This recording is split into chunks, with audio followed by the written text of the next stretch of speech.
Do you need to double-check if a payout was done or lost a slip for a cash drop? Our Cash Management Transactions feature records all your function menu transactions and displays them on one screen for easy access and cross-checking. Please note that this only displays the transactions of the current collection.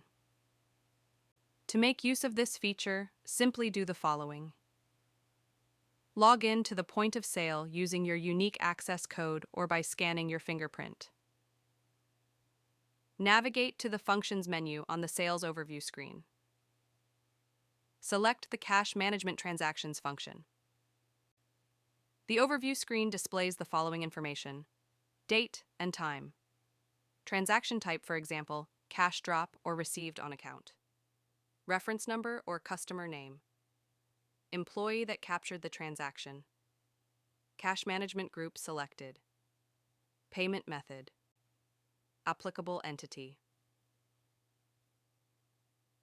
To reprint a slip, simply click on the print icon.